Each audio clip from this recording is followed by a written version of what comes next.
What's going on, everybody? This is Living in Arizona Now, and today we are going to talk about a poll that we ran on the community tab asking people in this community what they wish they knew before moving to Arizona. So if you're thinking about moving to Arizona and you want to know about some of the things that the people who moved here already or have lived here for a while wish they knew when they came, hit the like button, consider subscribing to this channel, and let's talk about this. So before I get into it though, I do want to show you what we've been working on behind the scenes.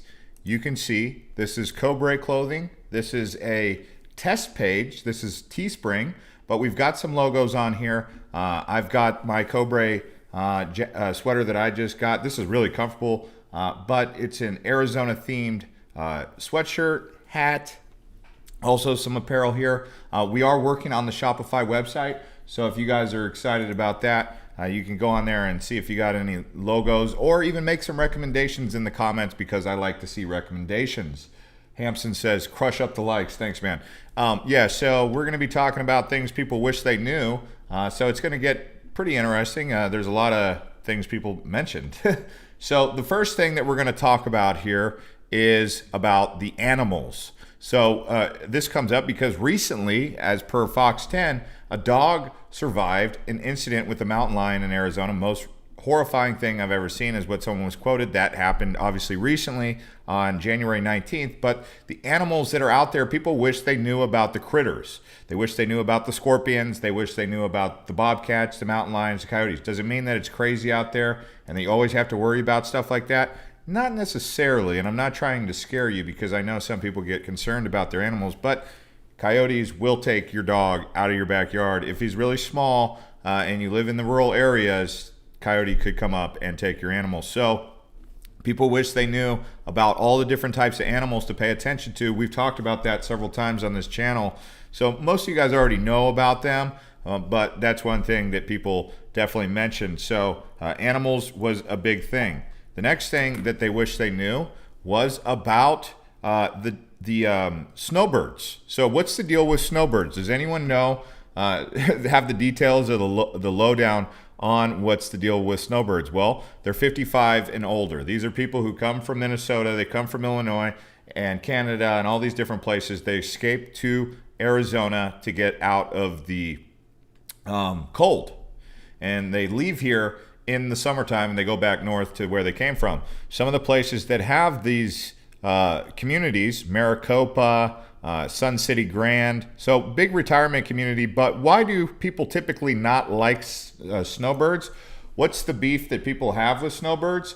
You guys can also drop the comments, but I'll tell you what it is most of the time is that they come here and they basically use us for our weather and then they leave and they don't really pay their taxes here because they pay their taxes to their home state where they're primary resident. So people think like all they do here is clog up the streets, blah, blah, blah. But that's not true. I'm just saying this is why people don't necessarily like the snowbirds is because they just come here and use us for our nice weather and then they jam out. And then they don't want to deal with the downside of what comes with living in Arizona in the summertime, which is extreme heat. Which leads us to our next thing that people said they wish they knew. They wish they knew about the heat and how that was going to impact their power bill. And so this comes up quite a few times when it comes to electricity and understanding the power bill in Arizona goes up in the summertime really high, sometimes up to $300. And here's something to consider. If you get a 2-story house, your air conditioner has to work double time because it's 2 layers in order for that air conditioner to get the air all the way up into your 2-story house. So a lot of people in Arizona, they like to build a 1-story house. They don't do any basements out here. People who come out here, they think that we have basements. No, that's in Kansas. That's where you're coming from, Illinois. We don't do basements out here. Number one reason for that probably is caliche, but also the water table is very low. So that is some stuff to consider that people said that they wish they knew. Another thing that came up quite a few times, and this will be kind of like on a soapbox here, is the idea about the politics. They wish they knew about the polarization and where to go for where they most politically are aligned because there is a challenge that people come across being in a community with like-minded people. So knowing where the blue is and where the red is. This comes up quite a few times. In fact, if we actually go to the chat, where we were carrying on this dialogue right here, what do you wish you knew about living in Arizona? You'll see people mention the politics thing quite a few times. By the way, if you're trying to find it, you go to the community tab on the homepage. But this is, you could see some of the things they were saying. Set the AC around 82 and turn the ceiling fans on. Not only does it save you money, but your body adjusts the extreme heat more when you're moving or not moving in and out of 68-degree buildings all the time. That was by Hanu Shikun. You could see people sharing lots of different information. So let's dial it in here and talk about the next thing that people wish they knew. They wish they knew about how spread out it was and how far living in the suburb is away from the entertainment areas, the things to see and do, whether it be going to a bar to watch a football game. Obviously, if you're living in a place like this in New River, this is all homes. There's no bars, there's no entertainment out here in terms of like activities, commerce. So when you're living in these communities like New River or Cave Creek, you can see how far away you are from really everything. This is not good for people who like to get into the the entertainment scene, nightclubs, dance clubs. Living rural in Arizona, something to consider is where are the entertainment structures. All right, so thanks to the 23 people who hit the likes, people saying crush up the likes. I see you guys in the comments. Maxie says the model home sale people use energy consumption as a sale pitch. Yeah, they did start to address the energy situation with the homes that they were building by making energy efficient homes. This became a thing. Like some of the things you can do for energy efficient homes: get proper blinds, get proper sunscreens, also tint your windows with a UV resistant. These are kind of things that you can do to keep the cold air in so your AC doesn't have to work overtime. You could see some of the new builds that are going on across Arizona right out here in Queen Creek, right? That's Queen Creek. Look how many homes are under construction in one community, right?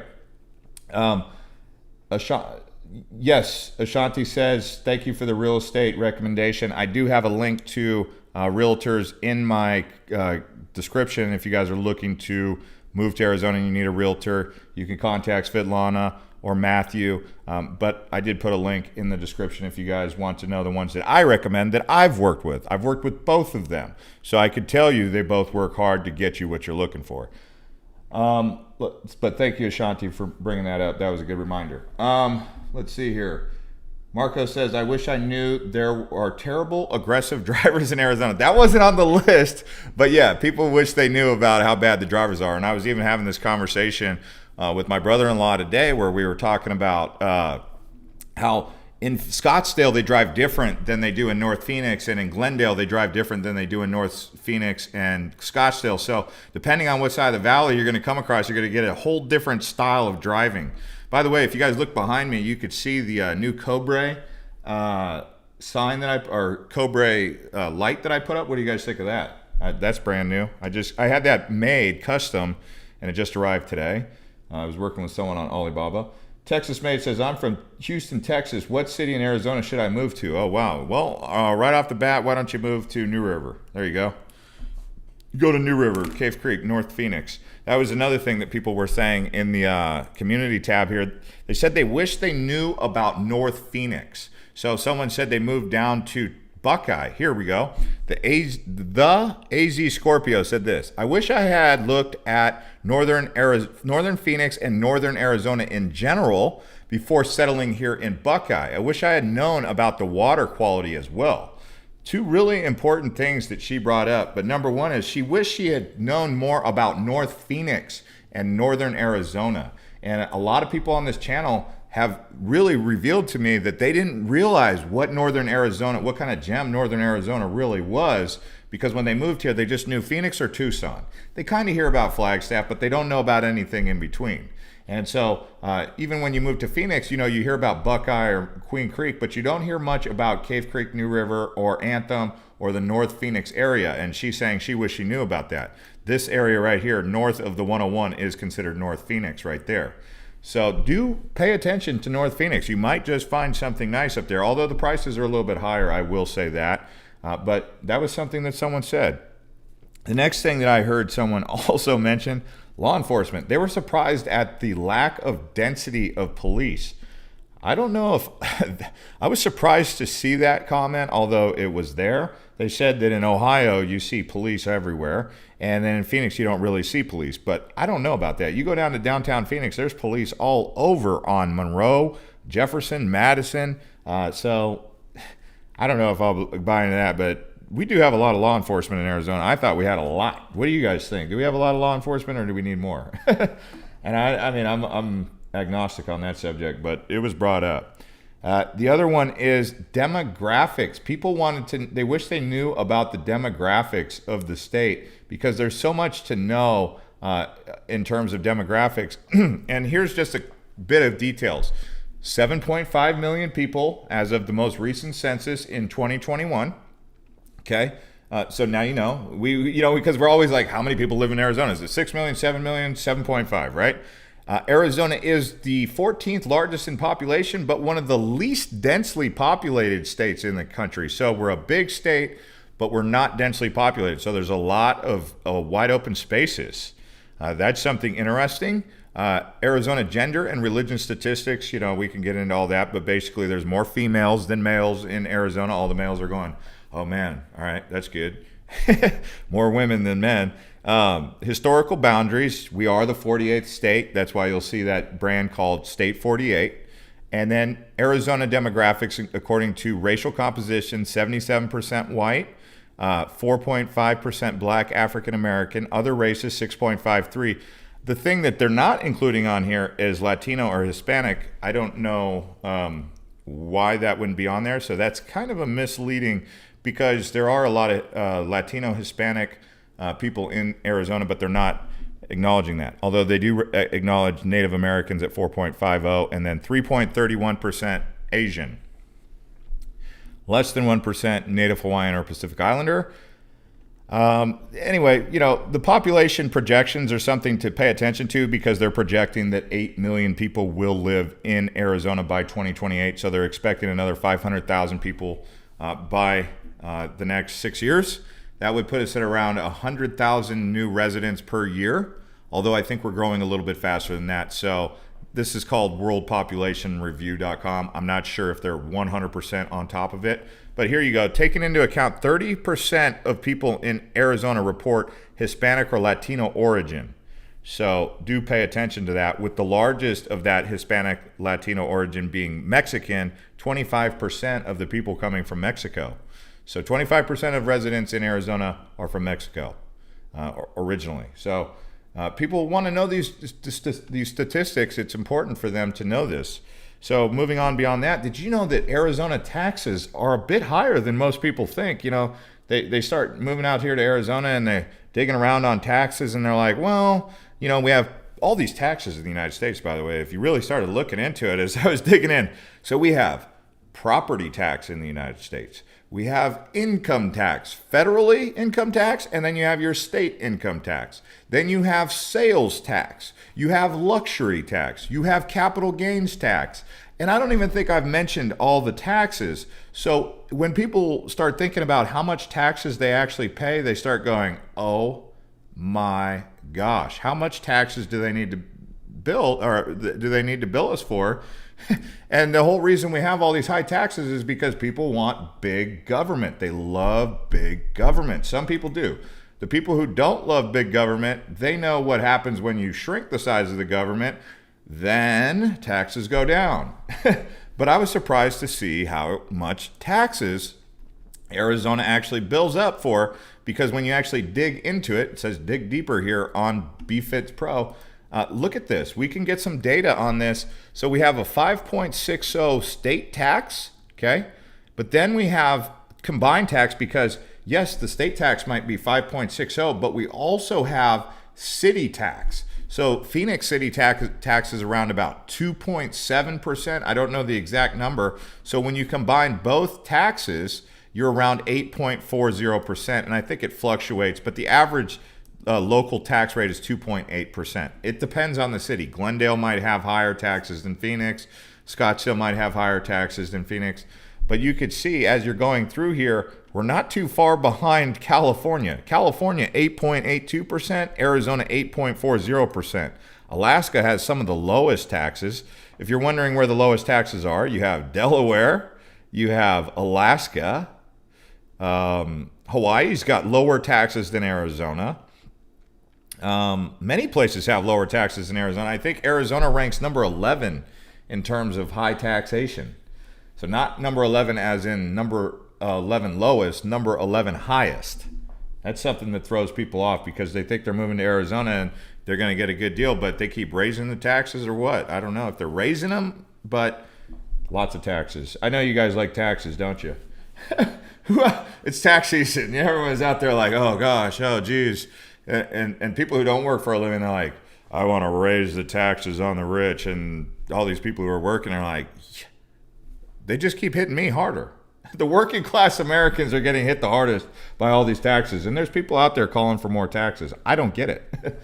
What do you guys think? You guys want more taxes, huh? Victor says, there are city taxes in California and Long Beach. It's 3%. Okay. But the combined, if you look at California, they're going off a combined. California state tax is 7.25. Average local tax is 1.57. So if you're living in Fresno, your city taxes are probably lower. But if you're living in Long Beach, they're probably higher. That's what I took away from that. But people were surprised at how high the taxes were in Arizona because a lot of people resettle here and then they get here and they're like, wow, the taxes are not that great. So that's just interesting conversation to have.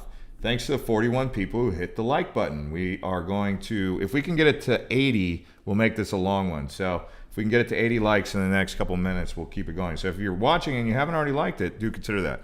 But let's keep this conversation going. Another thing that people said they wish they knew, the water situation. Number one, let's talk about hard water. When you move to Phoenix or Arizona, you're going to probably want to get a water softener installed in your home, or make sure the apartments that you're moving into or condos have water softeners. Hard water is a thing. You will feel a difference in the way your skin feels. It gets drier, it gets ashier, it gets just, you just start flaking, you get, I don't know, dandruff, dry skin, whatever you get. I don't know if it's psoriasis or what, I don't know. But dry water or hard water in Arizona with the dry climate, it's a thing. So pay attention to that. But also, where does the water supply come from? And this what Arizona water facts, because you guys are always asking about the water situation in Arizona.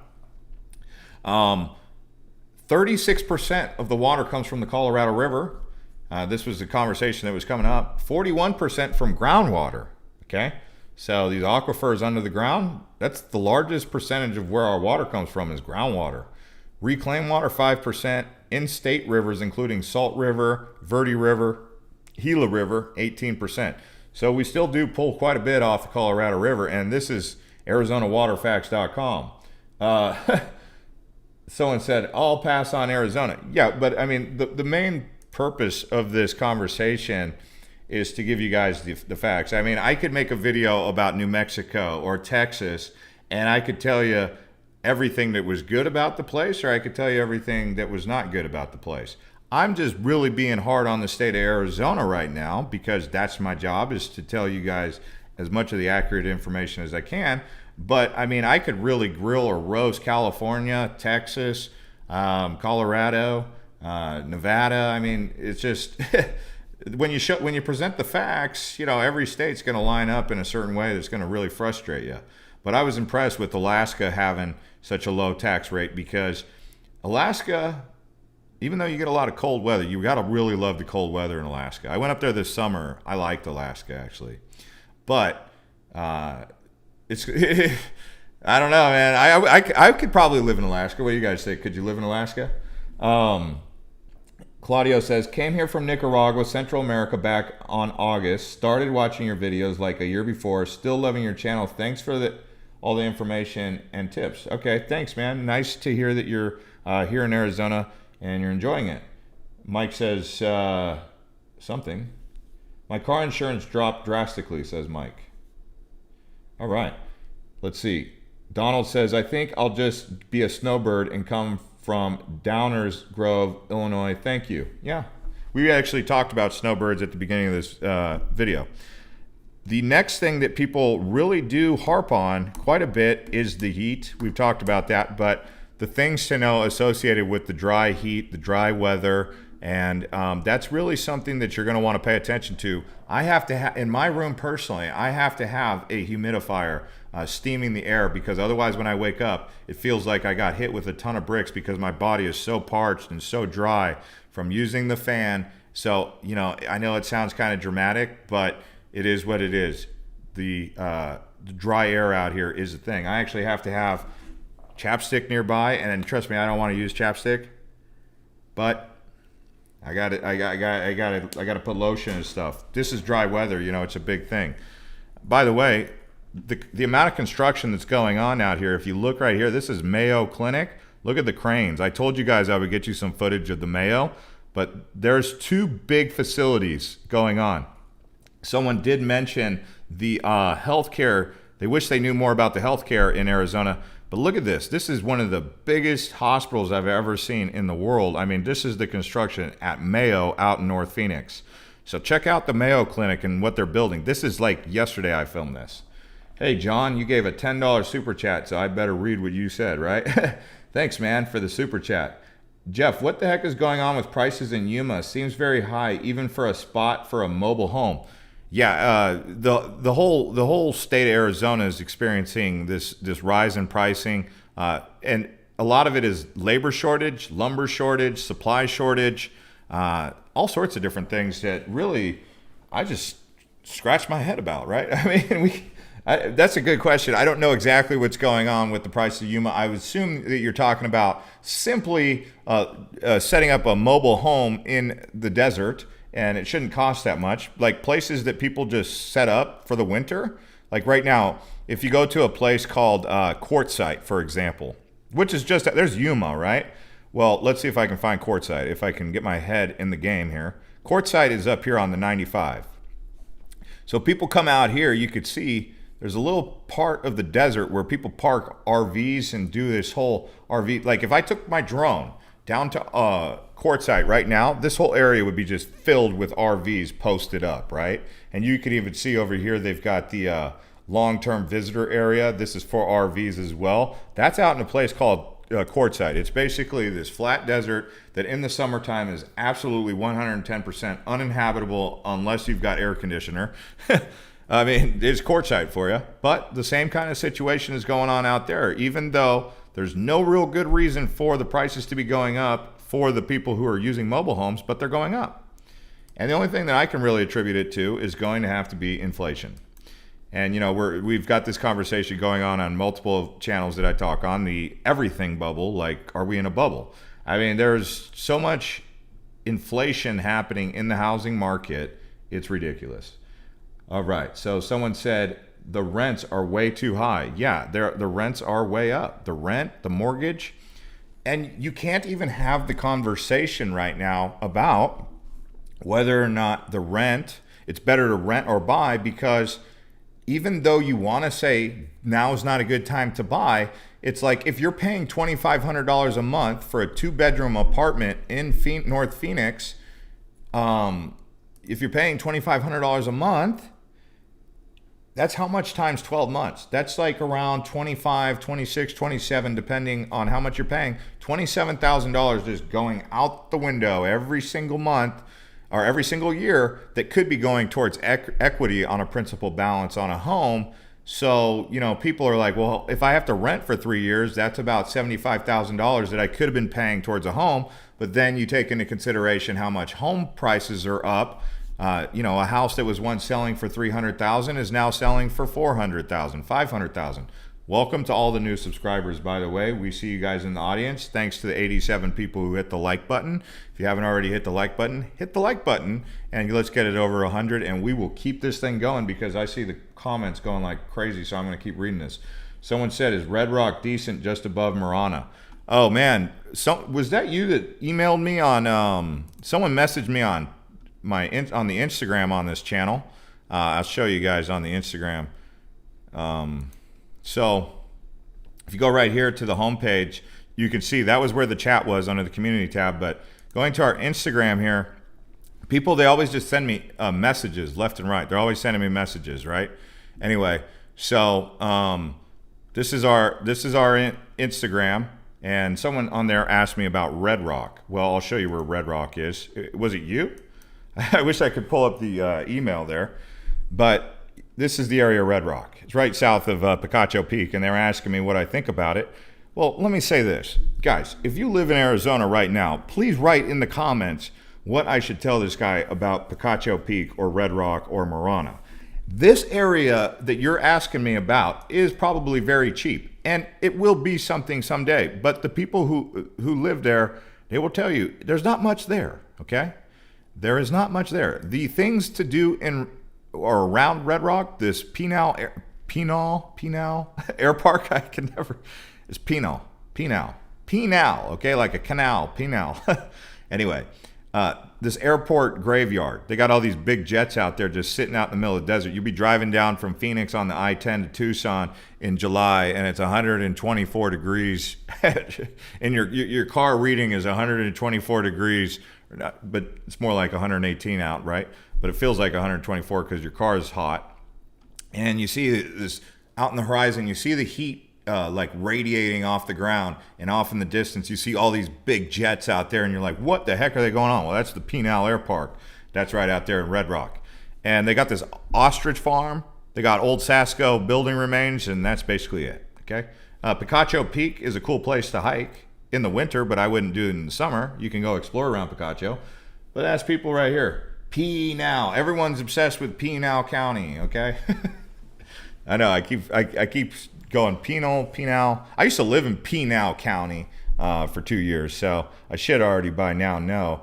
But Pinal. Okay, yeah, we'll get it one day. We'll get it one day. It's something I should already get down, but it's never ending. Brian says, super high inflation, let's go. Oh, I cannot say let's go, Brandon, on this channel because people will get upset. And so I did not see all these people. If you're saying LGJB, I can't say it out loud. So we're not allowed to get politics. We're not doing politics on this channel. But if you guys want to see the comments about that, that's in the comments. Oh man, everyone's all, like when someone says Brandon, they're like, wow, Brandon native's in the chat. I think they're talking about some guy named Brandon, and then I have to look in there, and they're talking about this other Brandon, the NASCAR Brandon. But anyway, yeah, there's a lot of Brandon guys out there. Jeff, let's see that shirt you're wearing. Yeah, this is one of the sweatshirts that I ordered. I'm testing out. It's got real soft. It's real soft and comfortable. I just washed it to see if it would come off, but it's actually sublimation, so it's going to stay on there. And then I got the hat. But yeah, no, I cannot do politics at all because it polarizes the audience. So I remain agnostic politically for this channel. And I won't tell you guys what I vote for, because if I did, half the people that watch would go the opposite direction because people are that petty.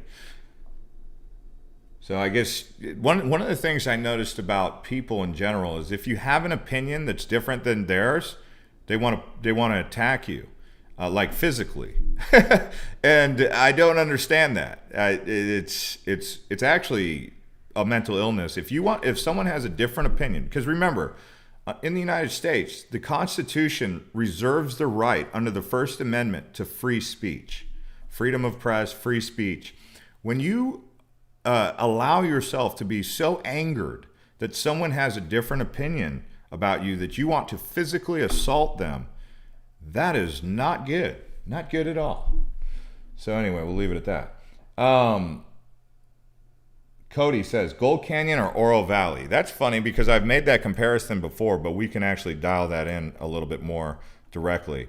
All right, so Oro Valley, right at the base of probably the second or third most beautiful mountain range in Arizona, the Catalina Mountains, Santa Catalina Mountains, also known as Mount Lemon. Here's Oro Valley.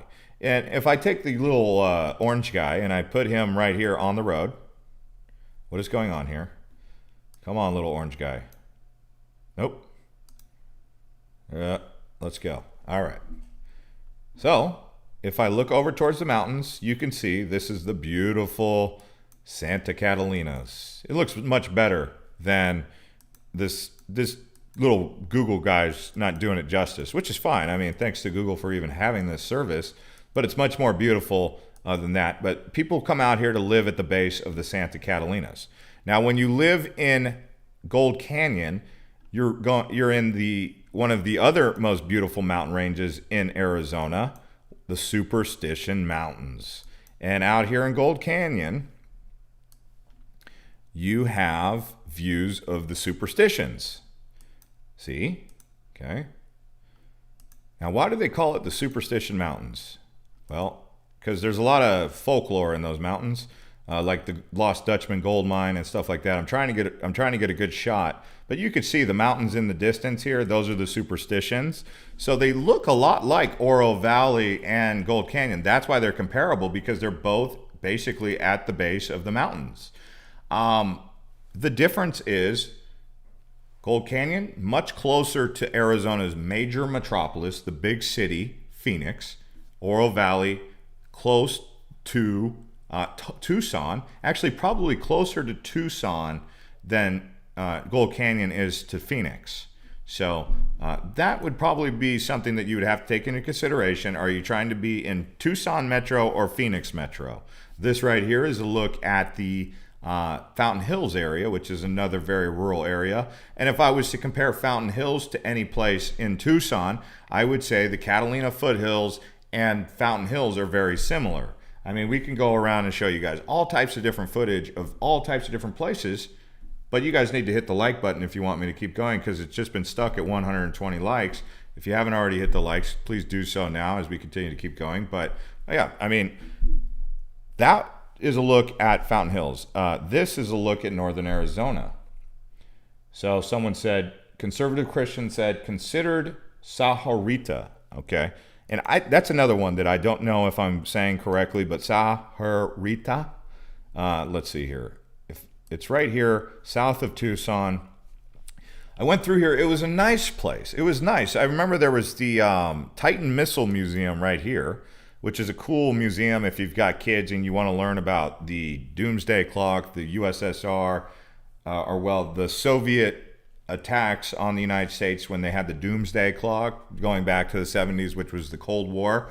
This Titan Missile Museum is this giant missile that the United States military had set up, and they were using Arizona as the launch site for the Titan missile program for the United States defense systems. And that is right south of Tucson, in what is kind of nearby one of the biggest Air Force bases in the country, and we've talked about it, Davis Monthan Air Force Base, which is cool because if you're also into museums, going to the Pima Air and Space Museum is just an awesome experience. This is the time of year to go down there, by the way. But the Pima Air and Space Museum might just be one of the best aviation museums you will find anywhere in the country. And that's a shout out to Pima Air and Space Museum down in Tucson near Davis Monthan Air Force Base. But out there they also have that aircraft boneyard, because I was talking about the one in Pinal County, or Pinal County. Okay, I know you guys are going to keep asking me about that. New Jersey born, raised here. Nice. New Jersey in the house. He says, I'm tired of the East Coast. I don't blame you. I mean, the East Coast, I don't think I could do it. I don't think I could do the East Coast. I've been there a couple times. I've been to Boston, Washington. I like Washington, D.C. I could live in Washington, D.C., I think. I don't know if I'd want to live there full time. I don't know how I feel about it. Ken Pye says, Pima Air and Space Museum is the greatest aviation museum and graveyard. Yeah, graveyard for aircraft, just in case you're wondering what he meant by graveyard. It's an aircraft graveyard. Lots of retired A-10 Warthogs, F-18s, F-16s, F-14s, all sorts of stuff. I don't know if they have F-14s out there, actually. Bombers, B-2 bombers, B-1 bombers, you name it. So, someone said, me too. East Coast is cold, dirty, filled with rude people of all price of an arm and leg. Oh, prices cost an arm and a leg. Yeah, I hear you guys. I hear you. Sarita. Yeah, I mean, current A10 flying over your head. Yeah. A10 Warthogs are a big Air Force jet. No one talks about Scottsdale anymore. Overpriced. Well, that's what Jamie says. Scottsdale being overpriced, that's an understatement. No, I'm just kidding. Scottsdale's nice. It's actually, no, you can still get some reasonable pricing in Scottsdale considering how much everything else has gone up. The areas where the inflation is the highest that I've seen is probably around the Mayo, man. Around North Scottsdale, this is where the prices went up. But South Scottsdale, Central Scottsdale, not too bad compared to the inflation across the rest of the valley. Like around the Mayo Clinic, Desert Ridge, I have seen prices go up considerably, man. Lots of areas in North Phoenix are where the demand is, and they're just not building, but there's a real demand for North Phoenix. North Phoenix is becoming the new hotspot, but they don't build out here. That's the thing. Danny B says, small house and a small house, man. That's all I need. Where are you trying to move, Danny? John Sweet says $400 a square foot in Scottsdale or more. Yeah, I mean, it depends on what part of Scottsdale. But the cheap part of Scottsdale, if you wanted it, would be around like Thomas and Scottsdale Road, Thomas and Hayden. You could still get reasonable pricing around this area. Like I said previously, they call it Tom Scott. See, there's this green belt in Scottsdale. You can't really see it right now because this was taken probably in the summertime or when they were overseeding. When the golf courses look like this, that means they're changing the seed because there's two seeds they use in Arizona. Bermuda grass in the summertime and then bent grass or ryegrass in the winter. So the more you know. That's one of those things, right? Will you go see the Waste Management Open? That's a great question. I might just go to what is known as the Waste Management Open, which is the most horrible freaking name for a sponsorship. It's almost as bad as naming the Phoenix Suns Arena the Footprint Center. But I know of it as the Phoenix Open. So I will always and forever call it TPC Scottsdale or the Phoenix Open. But the Waste Management Open, if you really want to get technical, that's what they call it. But this is where it's at. It's at the Scottsdale Princess. It's one of the largest golf events in the world. I think they said it was the largest golf sporting event in the country, behind maybe like one or two NASCARs. I think NASCAR gets the biggest draw, but this event here in TPC Scottsdale, around 450,000. I don't know the exact number, but if you were to drive by TPC Scottsdale right now, you'll see the bleacher seats right here. These kind of, they're not always there, but they're up right now. I was driving on Frank Lloyd Wright and I saw it. So do pay attention to that. Adam and Barbie said, when do we run out of water though? Yeah, we were just talking about the water situation where we get our water, 36% from Colorado River, 18% from in-state rivers like Salt River, Verde River, Agua Fria, Gila River. Reclaimed water, 5%, 41% comes from groundwater. So I don't know the deal with that, but you guys know what the reclaimed water is, right? That's what feeds the golf courses. That's this right here, what you're looking at is a water treatment plant. It's basically where they take sewage water, raw sewage water, and they run it through a filtration system, and then they repurpose it back out into to water a lot of the trees. Great fertilizer, right? No, I'm just kidding. Cody says, I agree. Have you played at TPC Scottsdale? I've not yet actually played TPC Scottsdale. I've obviously gone to the Phoenix Open before. It's a beautiful course. Sometimes you could follow like your favorite golfer, like whether it's John Daly or Tiger Woods or anyone who's your favorite golfer. I mean, there's so many new golfers out there. I don't even know all their names right now. Bubba Watson, I think he'll play. I remember it was always a big deal. Was Tiger coming or not? But he got a hole-in-one actually at the Phoenix Open. I think it was hole 16. All right, so Rosa says Bureau of Land Reclamation does a great job of refurbishing water. Yes, they do. Yes. Water treatment is a big thing in Arizona. Brian says, I used to own a car wash at Hayden and McDowell in South Scottsdale. Biggest mistake of my life. Okay, guys, one thing I will say when you come to Arizona, one thing you will not ever be without is a car wash. There's a car wash everywhere, man. There's a car wash everywhere. Like Queen Creek loves car washes, and they love LDS churches. When you go to Queen Creek, you're going to get an LDS church on every block. Nothing against it. I'm not saying anything against it. I'm just saying what they got a lot of. So they got a lot of those churches. Okay. They got a lot of car washes. They got a lot of tire places you could go to fix up your tires. And then they got lots of fast food in Queen Creek. Just saying, like, Arizona, Queen Creek's one of those areas that's just booming. But it's funny because he brought up the car wash. I used to live in Santan Valley, so I'm still in a Facebook group called Santan Valley Happenings, and people are always like, Has the business owners in Queen Creek or Santan Valley ever considered building a new business besides a car wash? Because that's how much car washes. So they build car washes and churches in Santan Valley and Queen Creek. But, hopefully once they build it, they won't have to build any more because they got them all in place. Matthew says, do you go to any of the Topgolfs? The thing with Topgolf, everyone goes to Topgolf.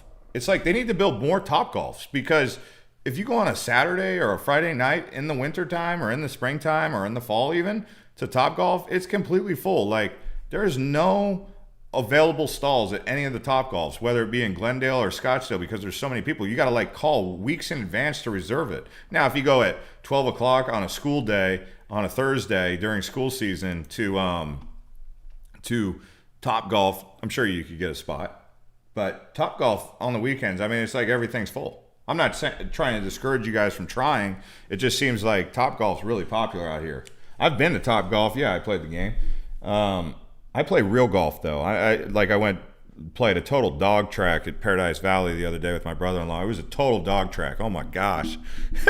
When I say a dog track, you guys know what I'm talking about. Like, you're almost wondering, do they use water to water these fairways? And the greens had, weeds that the weeds that grow in between the grass on the greens, they just mow it over and they just leave the weeds. It's flat. They trim it, but dog track totally. But Greyhawk, if I wanted to play like Greyhawk or Wildfire or some of the other golf courses that I want to play, most of the time they're filled up. Let's talk about, so you guys are asking me about the hat, and you're asking me about the clothing company that I was telling you that I'm launching, Cobre, which is copper in Spanish. We're the copper state, right?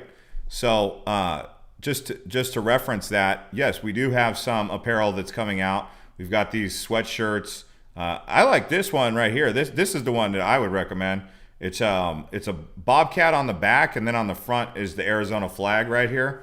I call it the Arizona Bobcat, but it's different because it's Teespring, so I don't really have control over the pricing. But like this sweater right here, if I had it on a Shopify website, it would probably go for around $25 to $30. But Teespring is more expensive. But it's drop shipping, and I got to use it now until I get the Shopify website up and running.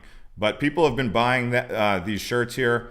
We had some people buy this one, which is done by Benjamin. He did a really nice job on that Arizona Tribal.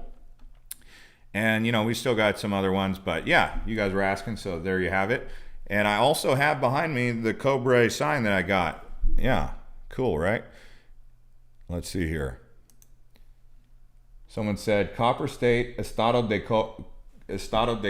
Yeah, it's funny because the funny thing about that is, when you go to like Mexico, they say, where are you from? And you go, Estados Unidos, which is United States of America, but it's backwards. It's States United. And like in Mexico, they call it Estados Unidos, Mexico. But yeah, it is. He's right. It's Estados, which is state in Spanish. De Cobre, which is the Copper State. So someone said, is it easy to get a motorcycle license in AZ? Actually, that one someone's going to have to answer in the comments. I don't have a motorcycle. What's my handicap? As much as I'd like to say that I'm like under 80, as in the sense that I am like an 8 handicap, I'm probably not an 8 handicap, although I could easily go out and shoot under 80 on a par 72. I'm about maybe like a 10 or a 12 handicap, to be honest with you. But it depends on if you're giving me mulligans and stuff, maybe I can get it under 80. You know, if I like get one mulligan per 9. What's your guys' handicap in golf? Steve says, which do you prefer, Phoenix or Tucson? Wow. This is a conversation we actually made a couple videos about Phoenix versus Tucson. I mean, they're on this channel. If you go to the homepage here, let's see if we can find Phoenix versus Tucson. I could have sworn we did one recently. I guess they're not as easy to find as I thought, but yeah, we do have videos on here about comparing Phoenix versus Tucson. So it seemed like, oh, we did a community chat on that actually. By the way, this right here, Pussycat Gelato, is located in Bisbee. So this is a picture of Bisbee. For those of you who are wondering, we did post that. Our TikTok, we did a TikTok video on it. I did it like 2 days ago. It got like 330,000 views. So apparently people like Bisbee, man. You go check us out on TikTok, Living in Arizona Now. Like, I get more views on Living in Arizona Now on TikTok than I do anywhere else. Like, TikTok is like the most incredible place to get views, if that's your thing. But I don't post nearly enough over there. But I said, would you rather live Phoenix Metro or Tucson Metro? 1.8 thousand people voted. So we got almost 2,000 votes. Phoenix Metro came in 67%. 33% of the people said Tucson. Hopefully that answers your question. Angels Don't Fall says, it's not a player of anything. Okay, you don't play anything? You don't even play football? Thanks to the 169 people who hit the likes. If you guys get us over 200 likes, for those of you who haven't already liked the video that are watching out of the 243 people in the audience, hit the like button and we'll keep going, and we can make this a long video. We're already at 46 minutes, but we need to get it over 200. Someone said they deleted TikTok because it's too addicting. Yeah, TikTok is addicting. I actually don't really use TikTok except for to post, but I have watched some videos on there and I was like, this is kind of cool. It's like, if I wanted to spend my time doing absolutely nothing, TikTok's my resource. It's kind of like Facebook, just a total waste of time. Like, Facebook is a total waste of time. YouTube is not a total waste of time. And I'm not just saying that because I have a YouTube channel. I'm saying that because literally I've gotten useful information off of YouTube. Like, it's an information website. If I had a kid and he was 18 or 19, I would probably put together a YouTube curriculum based on all the free content, based on anything. You can learn how to do anything on YouTube. You don't need much else. And how do I know this? That's how I started to learn a lot. I learned a lot of things on YouTube. Now, obviously, there's some riffraff on there and some phony baloney, but there's a lot of good stuff on there. So I like YouTube. I think they're very useful. Adam and Barbie says, you need 100,000 subscribers. Yeah, actually, this channel is almost to 100,000 subscribers. We're at 89.5, which is good because, yeah, we're growing. I mean, that's huge, right? Bob says, you mentioned before that property taxes were higher in Arizona. Does Arizona give any sort of tax break on property tax for disabled veterans? Not that I've ever noticed, considering that I am considered that by the VA, a veteran. And what you're saying, but no, I haven't gotten any discounts from the state of Arizona. Arizona, in terms of like taxes, it's not the most tax-friendly state. It's like we could be if we wanted to be, but I guess if we'd have to raise the taxes, and then they wouldn't be able to give us free freeways. I guess, I don't know, because maybe that's why we don't have toll roads, is because we have high taxes. You guys can tell me what you think about that. Joy says, thank you for your service. Thank you, Joy. Thank you. I actually don't really talk about it much because that was 8 years of my life in another life ago. And it was fun. It was nice. It was a good experience. I learned a lot. Some good and some bad, but no, I wouldn't say good and bad. I mean, there was some challenging times and there was some positive times, but definitely if your son or daughter is a little bit wild and a little bit, I don't know, out of control, like I kind of was. My mom used to say, you need to get in the military. My grandpa even said the same thing, because it wasn't looking good for me going to college, because I like to hang out with friends and party, really. And once I kind of didn't have any more options, it was like, yeah, okay, I'm going to tap out and go. And the war was in 2003, so we went. Anyway. My brother went to the Marines and I went into the Navy. And apparently there's like a little rift between the Marines and the Navy, but him and I, we never really talked smack about it. I'm surprised him and I never really went back on that, because what Marine stands for, my A, if you want to know, ASS, you know, my ASS rides in Navy equipment still. That's what Marine stands for. And Navy stands for never again volunteer yourself. It's just fun stuff to know, you know. Or like Marines also stands for my automatic rifle still never ever has shot. That's what we used to say when it was a peacetime. But then when we went into war, it was like those guys were definitely getting some. They were getting some action in Iraq and Afghanistan during that one. But you know, it's just funny things that you pick up along the way of being in a military service. Someone said, Star Trooper, there are tax breaks. There are? Wow, I haven't even seen them. Daniel says, what's your thoughts about Ahwatukee?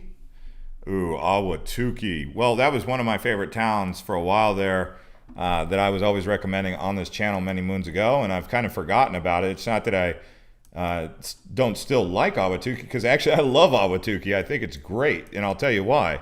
Number one, it's in the city of Phoenix. Really, it's nice location. It's perfectly located because you get that rural feel. It's cool. It's chilled out. It's not quite hustle and bustle. It's on the south side of South Mountain, which is the big mountain that you see when you drive around Phoenix. I mean, Phoenix Valley basically surrounds South Mountain, except for to the southwest. But it's right next to I-10. You can get anywhere in the valley very quickly. You can get over to Tempe. You can get over to Chandler, Mesa. It's right on the 202. You could take the new South Mountain 202 route to West Phoenix in no time. Ahwatukee still probably remains one of my favorite places. It's just a bit old. They haven't really built any new infrastructure, and the roads, every single road in Ahwatukee has like cracks in it. That's about it. But it's a great place. I like Ahwatukee. Someone said Guadalupe. Guadalupe is just north of Ahwatukee. But beautiful area, especially to the west of the I-10. I do recommend it. Town of Guadalupe, yeah, it's safe. I mean, it's a big city. Like, you're going to get break-ins. Your neighbors are going to tell you their car got broken into. They're going to be posting on Ring app or Nextdoor app on your phone saying, hey, watch out for this guy. He's just checking out my car at 1 o'clock in the morning, and I caught him on my cam on my, blah, blah, blah, stuff like that. Anyways, guys, thanks for watching. Thanks for hitting the likes. If you guys push this over 2:30, we can keep going, but it has already been almost 52 minutes, so we're deep into this one. We talked about a lot at the beginning. We talked about everything from the hard water in Arizona. People wish they knew about hard water. They wish they knew about the snowbird situation. There's a whole bunch to say about snowbirds. The entertainment being far away, all about how to get closer to the entertainment, the end scene. The divisive politics they wish they knew about, where to go, where they're around people who see things the same way they do. Law enforcement not being as abundant, someone said, but that kind of came up. Higher taxes than usual, and then they wanted to know about the demographics, and then obviously the first thing we opened up with was the animals, the critters that exist out there. Someone said, never mind small town of Guadalupe in Central California. No. Guadalupe is a very small town north of Ahwatukee, west of Tempe. It's a small town, yeah. Adam says, best show on YouTube. Wow, thanks, man. Jake says, that's more than enough for me. Jake is a very active commenter. I like that guy. He is stimulating the algorithm like a boss.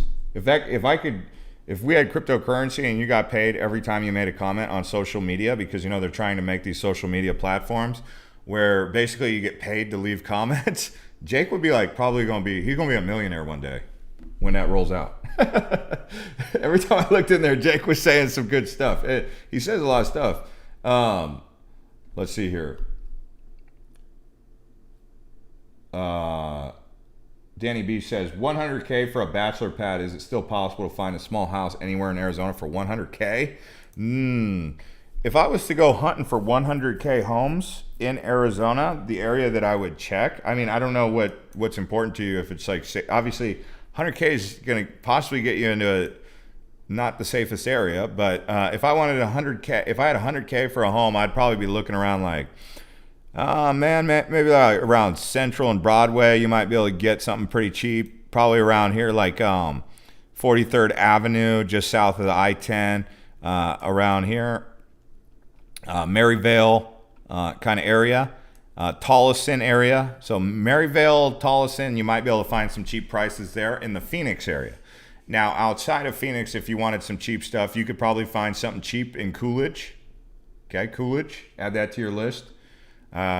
You could probably check around like, Picacho or Eloy or Red Rock. And you could even go to Northern Arizona. I think someone just said Chino Valley. Someone said, Jeff, a show on Kingman. I don't know about Kingman yet. Kingman's going to be a tough one. Brian says, Tucson suburbs. Tucson suburbs where you can find cheap housing. If I was looking for cheap housing in Tucson, I'm probably looking around like Casa Adobes, that area right there. Or I'm going to like South Tucson area, Sunnyside, Midvale. Yeah, like this area right here, South Tucson.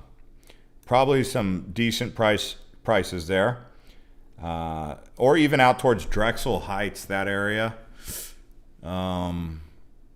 Tucson's nice though, man. I gotta say, I like Tucson. I really like Tucson. Tucson might just be one of my favorite small cities, especially for living. I could totally see myself living like right here along the Catalina Foothills base, right here from Sabino Canyon, basically north of the Tanque Verde Creek. This whole area right here is just beautiful. I don't give Tucson enough credit for just how beautiful it is. Now, if you go south of Tanque Verde, it might get a little bit less interesting. But generally speaking, Tucson is nice north of the University of Arizona, really. And I'm not going to sit here and say South Tucson's not great, but from Speedway Boulevard north, if you haven't already gone to Tucson, definitely do so and cruise around the Santa Catalina area, okay? This area around the Catalina Mountains. This is it right here. And if you want a great like getaway, like a weekend getaway or something cool to do, stay at this Ventana Canyon Golf Club. That one. I also think they have the Westin La Paloma. I stayed here when I was a kid. We were so excited to go there because my mom was telling us that they had the big tall water slide. So we went right here and we were so excited. That little tall water slide was like the big ticket. I remember she told us it's like one of the tallest at the time. This was back in the 90s. But the Westin La Paloma, nice area, nice place to go for a staycation if you haven't already been to Tucson. So check out Westin La Paloma. I've said it about 100 times already, I know. And then if you're looking for a nice place in Oro Valley, you could probably stay at the El Conquistador. I think this is a Hilton. So you could stay at that one in Oro Valley. So there's like 3 right there. But just look at like big resorts in Tucson. Ventana Canyon, like I said. There's another one out here in Sabino. What's this one in Sabino called? Is it a resort? I don't see the resort in Sabino. That would make sense why I haven't heard of one. But yeah, I would probably say the one that I would take is the Westin La Paloma. That would probably be the big resort that I would do a staycation. What do you guys think of this hat, by the way? I mean, would you guys wear it? I mean, I need to know what you guys want. You guys want Arizona gear. I had so many people telling me, Arizona gear, this is what they want. They want Arizona stuff that they can represent. So what I'm trying to do is make that happen. Or you guys can make it happen. One of us is going to make it happen. We're going to put Arizona apparel on the map. The reason I started making this apparel company and doing all this apparel was because I was wearing all this Huck. I was wearing like Huck and it said performance fishing. And I'm like, yeah, that's great if I'm in South Carolina or I'm in the Gulf of Mexico and I'm trying to deep sea fish. But out here in Arizona, I'm wearing Huck because it's UV protectant clothing and it allows me to go hiking in the desert or hiking anywhere or go and do outdoor activities with moisture wicking clothing, right? But I was like, but it says Huck, performance fishing. I'm not doing performance fishing in Arizona. So I was like, we need an Arizona apparel brand that actually has moisture wicking, lightweight, long sleeve clothing for UV protection. And that was where the idea came from. And then you guys were obviously very supportive of it, saying, yeah, get us some Arizona apparel, get us some Arizona themed stuff. And that's what we're working on. Someone said, make some wallet and keychains. Actually, I did just get a new wallet. I wish I had it on me, but I did just get a new wallet. It's not my brand, but it's not the brand that I'm building, like as in branded by me. But it's nice. This wallet right here, I use these. Maybe if you guys were to agree with me on this, these minimalist wallets. So I don't have anything in here right now, but maybe that's a good thing. You put your cards right here, and it's so small, it just fits right in your pocket. It's not like one of these big billfolds. And then when you get money, you just put it right here. If you guys wanted these, I can get these. I like them. They're like really nice. What do I think about St. Petersburg, Florida? Where's that coming from? Why are we talking about St. Petersburg, Florida? I love it. But why are we talking about St. Petersburg, Florida on the Arizona channel? Who said that? Okay, Alex. What's up with St. Petersburg? Go get yourselves a Cards hat. Yeah, I have a card. If you live in Arizona, you could get a Cards hat. Cardinals hats are awesome. But I don't wear my Cardinals hat every day like I was doing back when we were kicking butt and taking names. We lost like most of our games to close out the season. We were the best team in the NFL for like the first 10 weeks, and then it all fell apart at the seams. We lost one receiver, and it went downhill from there. Did you have a reverse osmosis system in your previous home? No, I did not use reverse osmosis. Did I?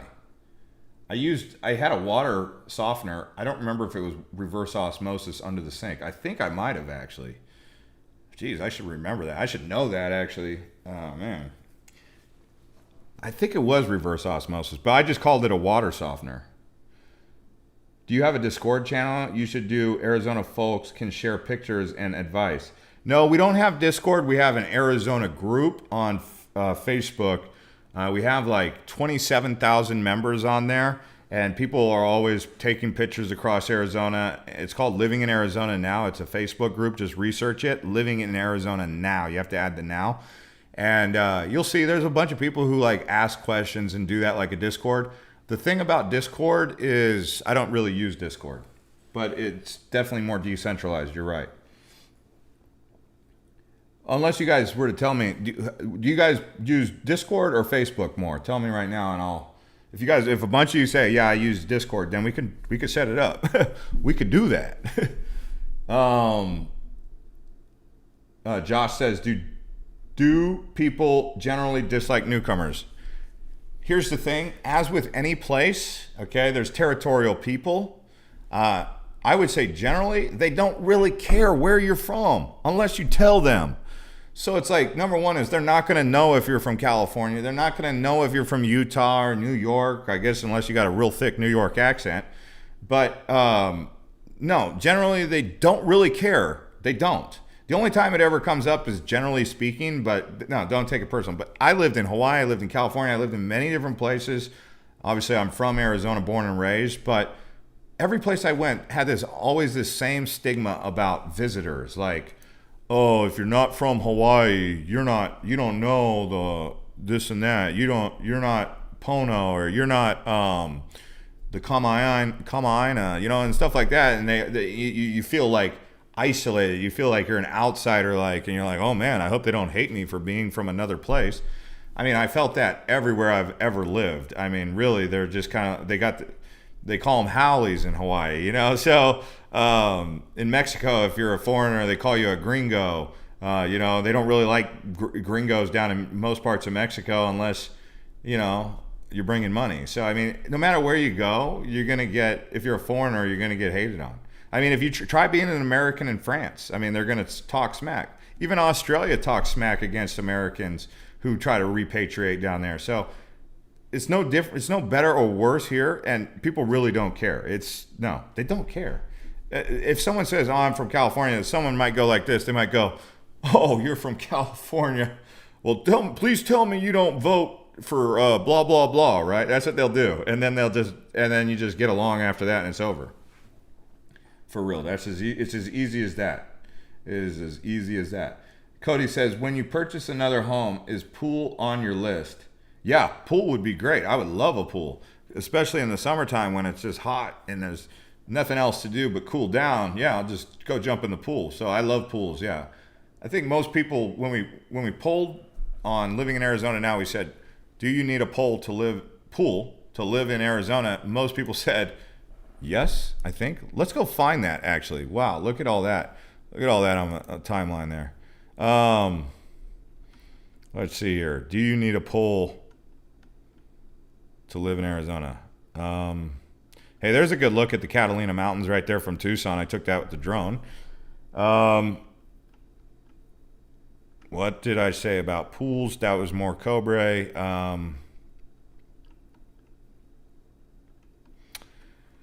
Let's see what most people said about pools. Oh, this was an interesting pool. I said, should Arizona consider a high-speed rail? That was our number one most voted on poll. 2.7 thousand people voted. 64% said yes. 36% said no. So if that was to go to ballot based on that poll right there, that's what they said. They would vote for high-speed rail. Take that for what it's worth. Let's see here. I am looking for the, do you need a pool in Arizona?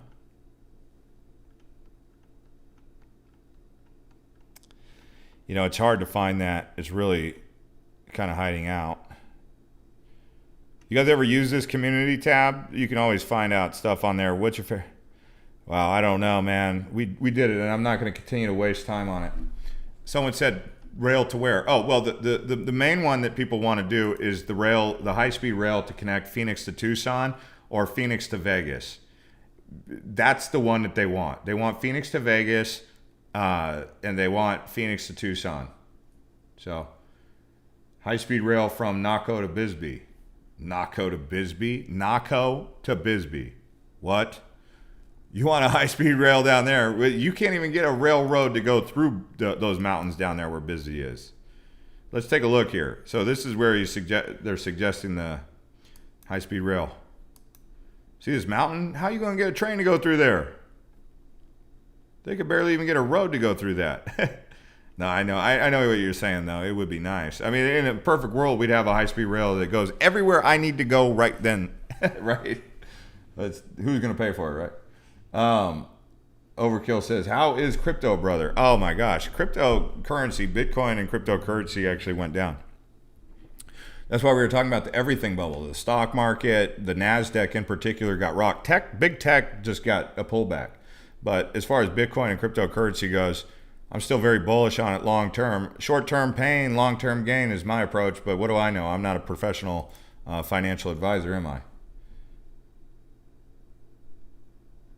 People drive really fast around here. It's unexpected, says Dennis. Yeah, they do. They really drive really fast, and they won't let you over, too. You could be indicating, and someone will be buzzing down, and you'll be indicating, like, hey, I'm going to get over, and the guy will be, like, 200 yards back, but you can see he's hauling butt, and you look over, and it's just some 20-year-old kid, and he's just, like, totally clueless to what's going on. You're like, dude, if I would have pulled out in front of you, you would have rear-ended me, because I'm going to speed limit here, 50, and you're going 85 on a road that you should be going about 45, 50.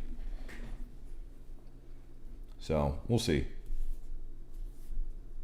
Jen says, Phoenix to Tucson. Yes, I assume you're talking about the high-speed rail. So Cody says, did you see the CNBC video about cars, trains, and planes? I'm pretty sure you'd find it interesting. You know, I do like some of these videos that CNBC would make. CNBC makes decent videos, actually. For an American mainstream media, they do a pretty good job of giving you the information. E-Ticket says, I'm cashing out and moving to Phoenix. So you're going to sell the bottom and you're going to sell the bottom? Okay. I mean, it is what it is. It's up to you if you want to sell the bottom. Unless this isn't the bottom, it could go down lower. Larry says, ride them tickets. Yeah, that's why they have so much photo radar. They have a lot of photo radar out here in Arizona. That's another thing that if people don't know about photo radar, get familiar with that, because they'll give you a ticket in your mailbox unexpectedly. It can happen. It can really happen. Casinos are the same as they are everywhere else. It costs a whole lot before you even win a little back, if you do. Oh, yeah, no, and on the subject of casinos in Arizona, when it comes to that, I would say that there are some casinos that I'll go to and I'll be like, I never win at that casino. And then there's a casino I'll go to and I'll be like, this casino pays more. So I think it is safe to say some casinos, they just don't pay out very much. But I like the casinos that give you a little, even if they take the, like if you go with $100, you're probably going there thinking, well, I'm probably going to lose this 100, but it's worth the roll of the dice to see if I go up. But if they're going to take your $100, at least make it last a little bit, make you have a little bit of fun, maybe drink like 3 or 4 beers out of it, or two beers at least. But some of these casinos, they take your $100 in 15 minutes, or depending on how much you're betting, even faster than that. And so if you go to a casino and you lose $100 on 3 different occasions really quickly, that casino probably is not a very good paying casino. So not worth it to go there. But I don't really want to do slots anyway. I'd rather bet on football if I'm going to do any gambling at all. And I haven't done any gambling for a while. Someone was talking about Jerome. Guys, hit the likes. If we get up to 300, I'll keep going. You guys hit the last few metrics. We went over 200. We're at 241. So there's people out there who haven't liked it. If you're liking these videos, keep going, or want these videos to keep going. Alicia says, do you have a crypto channel? I do have a crypto channel. It's called Blockchain Bulls. I haven't been posting over there, but over there I talk more about finance, like financial related stuff, like best financial apps, like Gemini, Binance, SoFi. You guys know the stadium, right? SoFi Stadium in Los Angeles. Well, they have an app. I just started using SoFi app. I talked about it on my crypto channel, SoFi Finance. Yeah, casinos should be considered amusement, play for fun. Yeah, when you go to a casino, just be ready to give your money away. If you get lucky, you win money, great. But most people, I don't think there's anyone who's ever got made more money than the house, right? The house always is the winner. 256 people watching, or they were. They give free drinks at the casino there. I don't think at Talking Stick. I didn't remember getting any free drinks at Talking Stick, but they might. I just don't remember getting any. By the way, this right here that you're looking at is the Wildlife World Zoo out in West Phoenix. This is not Phoenix Zoo. This is the Wildlife World Zoo. They have probably the best collection of animals of any zoo I've ever been to, and it's right here in Arizona. They have a lot of animals. So Wildlife World Zoo, if you get a chance, go check it out. It's better than Phoenix Zoo if you like animals, but Phoenix Zoo is better for optics in the sense of infrastructure. But they got more animals at the Wildlife World Animal Zoo in, I think it's by Luke Air Force Base, West Phoenix. So there you go. Someone said that gator looked dead. That gator is in a really small exhibit, but it's active. It was just kind of like hanging out. Gators do that. Gators sleep like that. Yeah, someone said they don't build those places for winners. Overkill says Cardano 88 to the moon. Oh man, I am big on Cardano. I actually am going to start minting some NFTs on Cardano. So I think because the fees on the Cardano blockchain are way better than the Ethereum blockchain by a long shot. I mean, you could mint an NFT on Ethereum for like $500. On Cardano, you're minting an NFT for like $1. And I'd rather use Cardano than Polygon or Matic, So anyway, that's over there on that channel. We'll talk about that over there. So I'll see you over there on Blockchain Bulls with the Z. Blockchain Bulls with the Z, not with the S. What's your favorite part about Sydney? Sydney, Australia? Oh man, how are we talking about that on an Arizona channel? You guys should join me on my other channel that I have also called Island Hopper TV. But Sydney, Australia, I mean, that's a great question. If I do a live stream on Island Hopper TV, I'll see you over there. Ask me over there. I don't want to talk about it on Arizona channel. Even though I love Sydney, it's one of my favorite cities in the whole world. I love Victoria, the harbor, and where the Sydney Opera House is, and going over to Manly and going over to Bondi Beach. It's a great place. I love it. But this is the Arizona channel. I don't think most people want to talk about Sydney. Unless you guys say, yeah, let's talk about Sydney, Australia. But good question, Cody, man.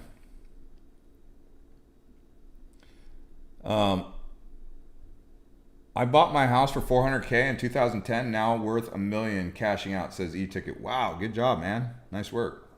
Congratulations. What are you going to invest all that money in? Hex Kando says, hey, can you please tell people to stop moving to AZ, especially Californians? Oh man, he just gave a super chat to make that message be known. I cannot say that because no, then I would look like I'm a jerk. But you could say it. Someone said, let's talk about Bisbee. Well, what do you guys want to know about Bisbee? I mean, Bisbee's cool. You go down to Bisbee and hang out for go stay at the Queen Mine Hotel, isn't it? Let's see. They've got the Bisbee Grand. You could stay at that one. Go stay at this hotel right here. It's right there on Main Street. Here's Bisbee. Look at that. There's the hotel right here. Bisbee Grand Hotel. Go stay there. It might be haunted. But here's a good look at Bisbee. Oh, look at. Read the sign. Has the best year-round climate on Earth. That's what the Bisbee people want you to know. Let's take a little cruise down Bisbee. A lot of people out there walking around on the weekend, huh? We'll start right here. What do you guys want to know about Bisbee? It's one of the greatest small towns in the country, if not the greatest small town in Arizona. If you were to compare Bisbee versus Jerome, I would say go to both. So Bisbee's cool, man. And they got that big lavender pit, the big mine. You do the Queen Mine tour. It's cool. I like it. Also, when you go down there, you can check out Tombstone. Tombstone's a really cool place. Right here. That's where the people, when they do a day trip from Phoenix, they do Tombstone and they do Bisbee in the same day.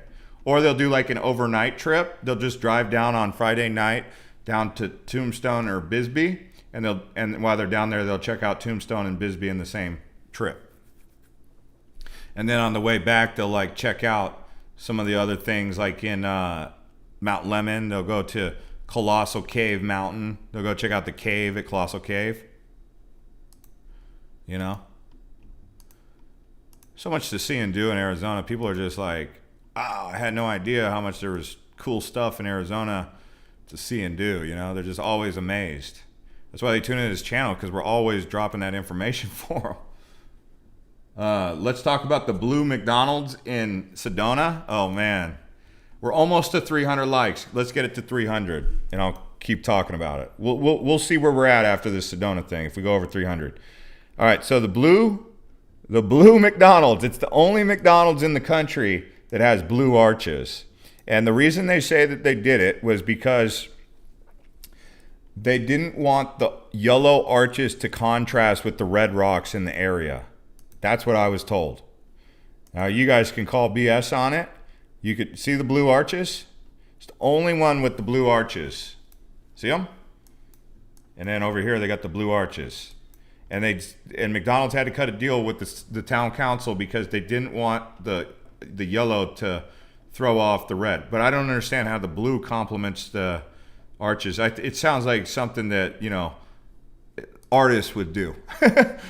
Artist town council. Sedona's really known for a lot of artsy, they would use the word artsy fartsy, that kind of, and I like Sedona. I think it's awesome to be an artist, but that sounds like something that artists would cook up, Nothing against it, but looking back on it, most people, they're like, okay, yeah, I'm happy they have blue arches and something unique in Sedona, but they did it because they didn't want the yellow arches to throw off the red rocks, but they chose blue instead.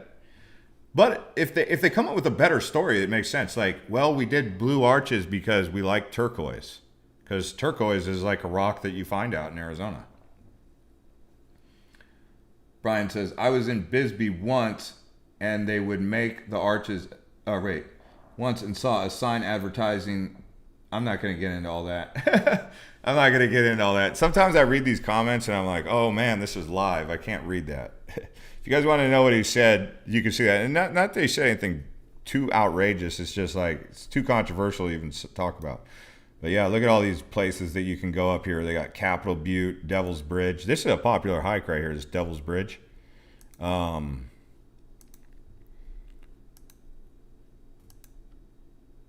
Look at that. Gorgeous. This time of year up in Sedona, you go up there in March, April, Sedona is like a heaven, man. For real. You got to go do some of those hikes in Sedona. And I mean, as you can see, there's just so much to see and do. I could get into all this all day long and just show you all around Arizona, and you would just be like, this place is loaded. Joy says, good God, Jerome has grown. Yeah, it really has. We're at 289 likes. We need 11 more to keep going. We got to get it. Here's Jerome. So I showed you Bisbee, and I would say if you were to compare the two small towns, Jerome, Bisbee, Tombstone, this is Jerome, okay? Right here, this is an old brothel, okay? House of Joy, but it's an old brothel. The miners used to go there. Now, remember, the thing that built these towns was the precious metals, in particular copper. So remember, we're the copper state. Why we're called cobre, which is Spanish for copper, okay? But the miners, I guess they had their needs too. So there was women who worked in that industry, if you know what I'm saying. So that's what the House of Joy is. So there's a history about that. If you're into that kind of stuff, don't bring the kids, because the kids might not know what to make of that. But let's see here. Is this where? Yeah. So from that spot, you can see the view looking down at the Verde Valley.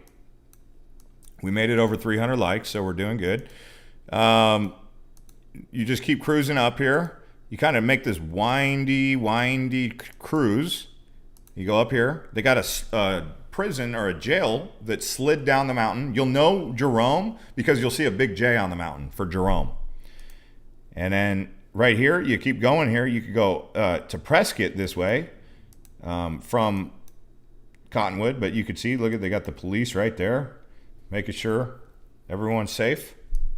But here's what you want to walk, this whole strip up here, and you just walk around here. They say it's haunted around here. There's a musician, I forget his name. I think he's with Slipknot, or what's the name of the band the guy is in?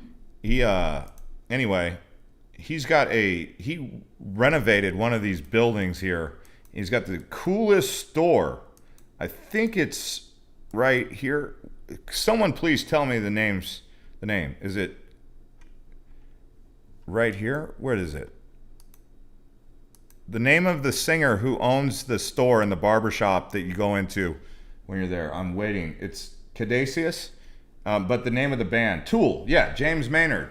Man, thank you. I knew you guys would come through. James Maynard from Tool bought the building here, and it's just the coolest building. It's kind of trippy.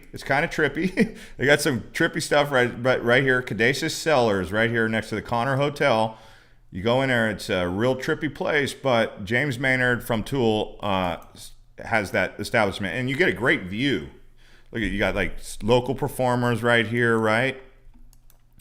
And then so you keep going up here, and there's the Jerome Fire Department, but you go up this road, they got a nice restaurant.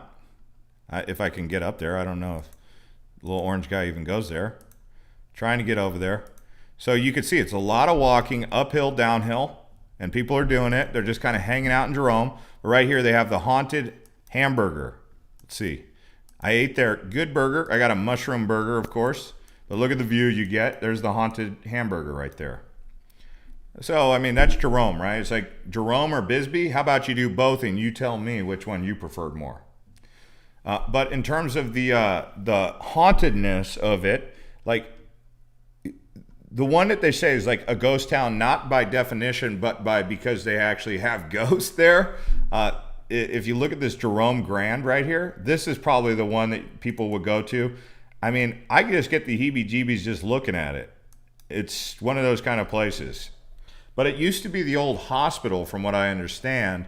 And I guess they used to do a lot of I don't know what happened there, man. But supposedly there's some ghosts up in that Jerome Grand Hotel. Oh, someone asked what happened to my cat and my dog. So my grandma wanted my cat. She took my cat. And I get to see my cat always at my grandma's because their cat died. The reason I don't have them, so I couldn't just lend the cat to my grandma. She said, either I get a new cat or you give me, or I'll take your cat. And I said, well, that works because I'm moving into an apartment and they don't allow animals. So I still get to see my cat. He's with my grandma. My mom took my dog, and she says at any time if I'm allowed to get animals, I can have them back. But she's loving my dog, and so they're both with my family while I'm living in an apartment. Because when I sold my house, I went to an apartment, and they were like, when I had my dog in there, he was not. He didn't do good going from a yard to an apartment, and so he was scratching the door, and they were like, they would call me when I was out working and tell me to come home because my dog was barking. And I was like, this is not cool. Like, well, number one, my neighbors were complaining. That wasn't cool to them. So I had to tell my mom, and she was like, okay, I'll take your dog. And so I was sending my mom money, and then she just decided that I didn't need to send her any more money. And I think she likes the dog and doesn't want to give him back. So we'll see. But at least they're with my family, so I know they're in good hands. And my grandma loves the cat. Like, they're so happy they got the cat because the cat had the coolest personality. All right, 316 people. Let's get it to 350 and we'll keep going. Yeah, it is a good deal, that's for sure. One way in, one way out, one way accident, you're screwed. Oh, are you talking about Jerome? It's kind of like that in Bisbee too. But you can see they got copper mines up here. Gold King Mine and Ghost Town right here. Gold King. These gold towns, or these ghost towns, very interesting little spots. This is probably a real legit like ghost town, more so than Jerome. But you can see they've got all sorts of different stuff going on here. This was actually Phelps Dodge. Both of them were under Phelps Dodge. Phelps Dodge actually got bought out by Freeport-McMoRan. So when you go to downtown Phoenix and you see the big Freeport-McMoRan tower, they're the copper miners that basically run the world. I mean, they basically have like one of the biggest copper mining outfits, and they're headquartered here in Arizona. Arizona's a power player in terms of mining, and it was copper. But, you know, they had gold out in those hills. They had silver, especially in southern Arizona. What do I think about the stock market? Oh, I think it's over. I think it needs to go down before I started investing anymore. I wouldn't put any more money into it at this juncture. I'm more big into like Bitcoin and cryptocurrencies and NFTs and the metaverse and the technology that's being built with Web3. And the reason I'm big on it is because of what I already knew, but what I've also read recently from the people who are talking from the World Economic Forum, like Klaus Schwab. He wrote a new book called Stakeholder Capitalism. He wrote the COVID-19, The Great Reset, which is another book. And it's like the more you read that and the more you know, the more you start to think like, whoa, all right, this Bitcoin stuff, this blockchain stuff is like the future. It's digital currency. Whether or not they use Bitcoin for it, I don't know, but they're definitely going to use blockchain to upgrade the whole worldwide financial system. So, and you know about the metaverse and the play to earn, and there's the thing is I think the people who control the financial system, they use the cryptocurrency market as like a proving ground.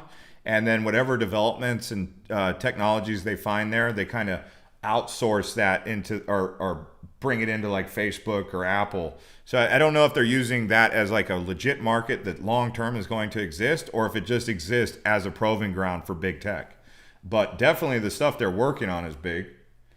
But yeah, Bitcoin is too slow, but that's when you start looking at things like Cardano or Solana and these, these faster transactions per second blockchains. So, I mean, you got to stay on top of it. So if you were to ask me, transactions per second is a big thing. Bitcoin can't handle a lot of transactions per second. It's 2008 code. Anyway. Yeah. Thanks, guys. U.S. government is trying to create its own digital coin soon. Yeah, it's central currency, or CBDC or something like that. Central bank digital currency. Someone said XRP. Is Eastmark a good place to live? That's a great question. Yes. Eastmark in Mesa is a good place to live. Here it is, right here. They're going to build this whole area up. It is a nice place to live. One of the best places to live in all of Arizona, actually. So who asked that? Who asked that? Someone asked that. Rates Lewis. Yes, it is. E-Ticket says bought 2,000 K of shares of AMC for $12, sold at 70. Nice. Just don't. Anyway, I'm not going to get into that conversation. Stansberry Research on YouTube is a good place to find out different market opinions. I used to subscribe to Stansberry Research. I took some of their advice and I got demolished on nearly all of their stock tips. So ever since then, every time I see Stansberry Research, I'm like, no thanks. Because I paid $50 a month or something like that for their inside tips in like 2012 or 2013, 2014. They gave some horrible advice, man. Horrible stock advice. I don't know if they've changed, but they used to be awful. Like, it was at a point where when I was doing investing, I would listen to like Fast Money and stuff, and I was like taking their advice, thinking that they were like the experts. And the money, I was never making any money with stocks. And I was like, these guys, you can't listen to these people. Like CNBC Fast Money, they don't make you money. Like, you have to listen to like these cryptocurrency YouTubers or these like off the beaten path financial guys, because they actually give better advice. And you start to wonder, is this the mainstream media paid to like shill stocks and cryptos that are going to go down? Because that's bad advice, the advice they give. Like Kramer, was Stansberry charged? I didn't know that. Like Kramer, I don't really think Kramer's ever been right. I don't look at Kramer. I mean, a clock is right twice a day, right? A broken clock is right twice a day. Kramer is right from time to time. But Kramer, I don't think he knows what he's talking about on Fast Money. So we'll see. Yeah, Kramer is totally, I follow him on Twitter. I'm like, okay, I have to unfollow this guy. Because, of course, you see Kramer, you look at him, you watch his show, you're like, oh, it seems like a cool guy. I'll listen to him. He's got his own show. And then you start listening to him and you start paying attention to his advice. And that's when you start to realize, like, the more you listen to the media, the mainstream media, you're like, these people are not telling you the actual story that needs to be told. Why is that? And the more you know, the more you start paying attention and doing your own research, and whether it be with stocks or cryptocurrencies or financial advice or news and whatever genre, you start to really question, because once you catch that they're not telling the accurate story, that's when you really start to wake up. And I don't know how many of you guys are in the audience who can relate to what I just said, but that is real. Ethel says, anyone know about the Rio Rico or Tubac? Yeah, we talk about Rio Rico and Tubac a lot on this channel. We talk about it pretty much every day about how awesome it is. And yes, it is awesome. There's Rio Rico and there's Tubac right up here. Let's see if I can show you guys around Tubac. Tubac. I mean, it's like Pinal. That's, people are like, I'll say Pinal and they'll be like, it's not Pinal, it's Pinal. All right, so this is Tubac. Cool little like green. I like it like this is my kind of style. Like, the trees are green. Like if you live down here, you could grow like pomegranates in your backyard, lots of citrus. So you can grow plants out here.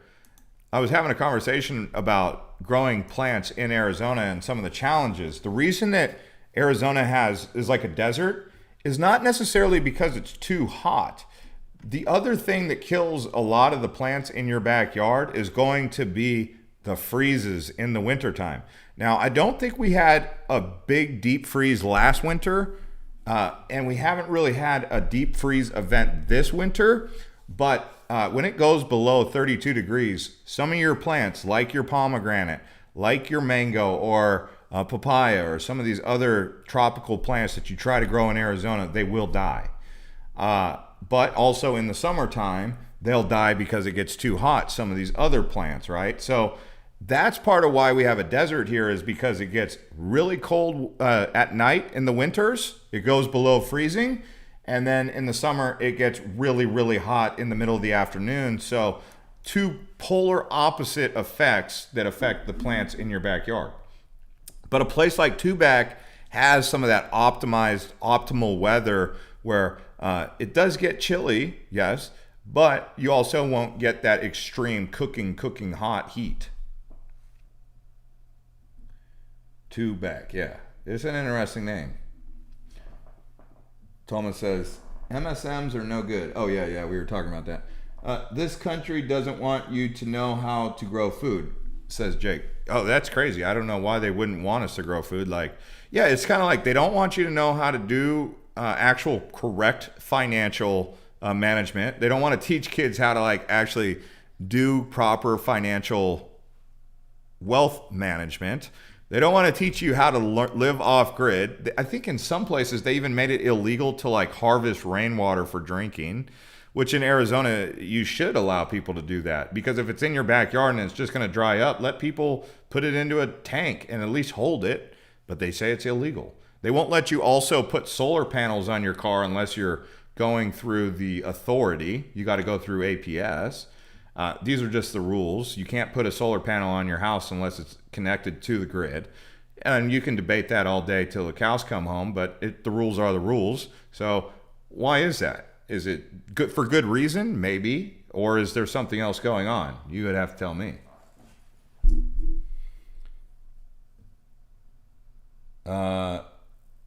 Someone said, that's too bad. Interested in Prescott. What do you want? What do you want in Prescott? All right, we're at 338 likes. Let's get it to 400. Let's do it. If you haven't already hit the like button, hit the like button. We'll keep pumping this channel. We've already been going for an hour and 36 minutes. Oh, man. What do you guys think of the new gear? Do you guys like the hat, the sweater? Is it yes or is it no? Is it like maybe do something, maybe put, what do you like?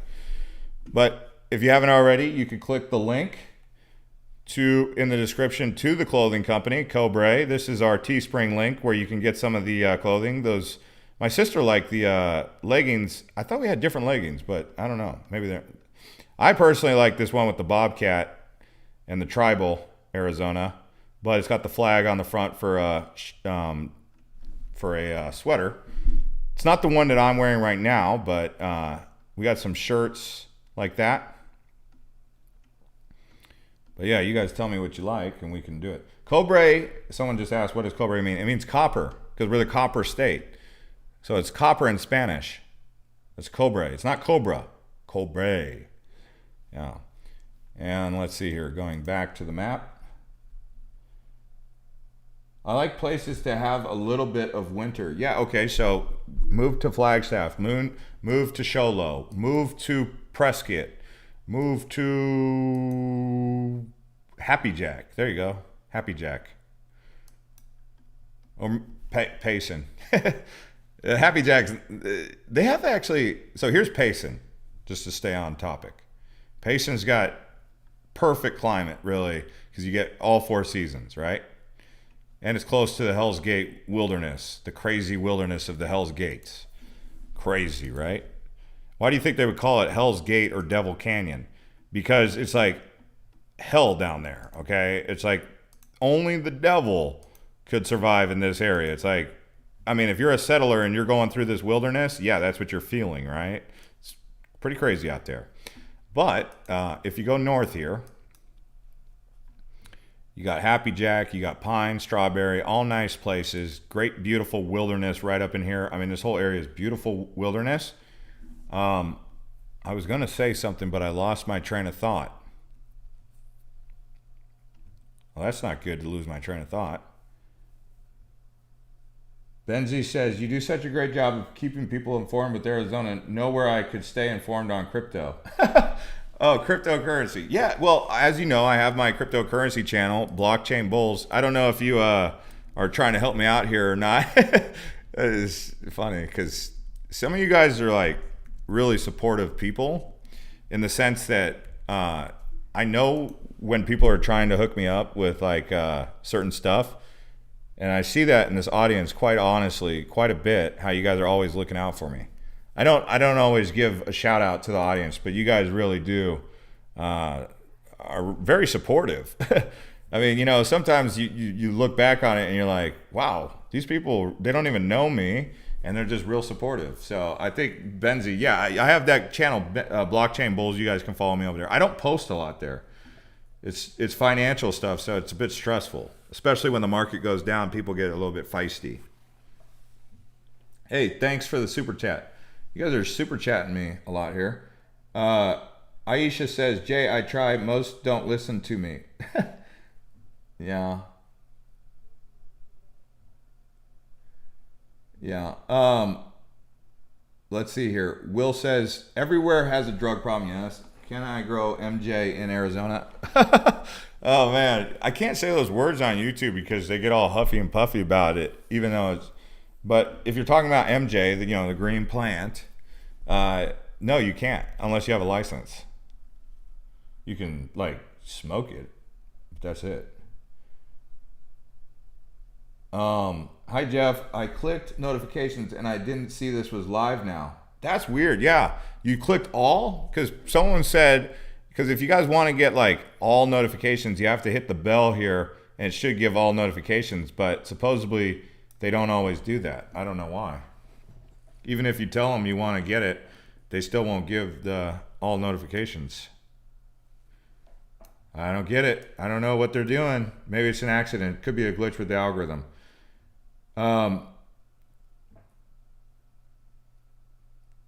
I don't know if you can grow the plants. You talking about you can grow? So you're telling me you can grow MJ in your house? Last I heard, okay, I should clarify. I don't know. Last I heard was that it was not authorized. But if it is, I mean, it might be a fun little... I have a pet bamboo growing in my back behind me. You can see the bamboo. But I mean, the more unique you could get with a plant. But can you really grow in your house? Know where I can get some travel advice for vacation destinations. Oh, this guy, he's hooking me up. Yeah, Island Hopper TV, my other channel. This guy, he's awesome.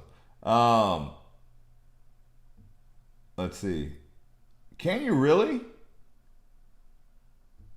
Okay, I guess you can grow in your house. That's what someone's saying, but I don't know. Please don't. Look, I'm not an attorney. I'm not a lawyer. I'm not trying to give any sort of advice on homemade medicinal plants or anything like that, but that's something I don't know. I'm going to have to plead the fifth on that one and say I don't know. What location is the video from with nice big homes? These ones right here? This is Queen Creek. It is Queen Creek. Joseph says, hi, Jeff. I've been watching this channel for years, and I'm really ready to move to Arizona this year. Where are you moving from? This area you're looking at right here is Queen Creek. Yes, MJ is rec, but I don't know anything else about that. Yeah, the houses are on top of each other. As you can see, you don't really get a backyard here. Nice. It's, this is an older, more developed area. You could tell by the vegetation. It's like the plants are like 5 to 10 years old, but the houses, they're kind of on top of each other. And that's actually more spread out than what you would typically see in Queen Creek. Because when they build those cookie cutter homes, those Trek homes, this is more spread out in Queen Creek. You have to go actually outside of those communities to get the farms and stuff. No, MJ, I can't say the word on YouTube because it's considered one of those words that if you say it, they'll flag your video. It's a green plant, let's just say that. We'll call it Mary Jane. How about that? What do they call Mary Jane? Cheech and Chong, okay? That's about as far as I can get into it. Where can you buy a house with some land that's not so cramped? Well, obviously, as you can see, there's some nice acreage out in Queen Creek, but the area that I would highly recommend you considering taking a look at would be a place like, let's see here. I assume you want to be in, well, where do you want to be? Do you want to be in Phoenix? What do I think about St. George, Utah? I think it's a nice place. I like St. George. It's nice, but it's not for me. It's not perfect for me. Okay, e-ticket. You tell me. You tell me.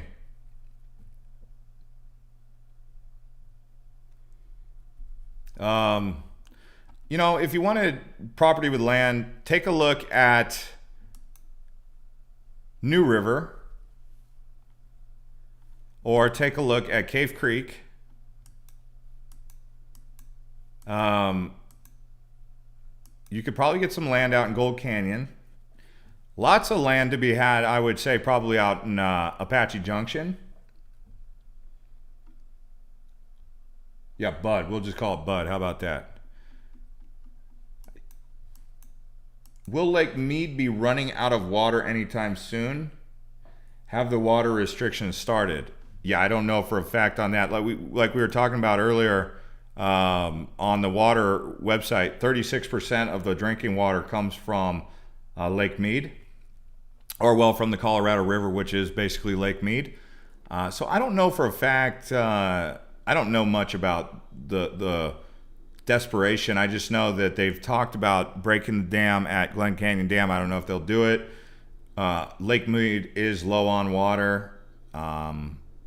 There is a water conservancy issue, especially if they're not getting enough snowpack in the Rockies. I was surprised to see that only 18% of the drinking water comes from in-state rivers like the Salt Rivers, SRP and stuff. So we'll see about that.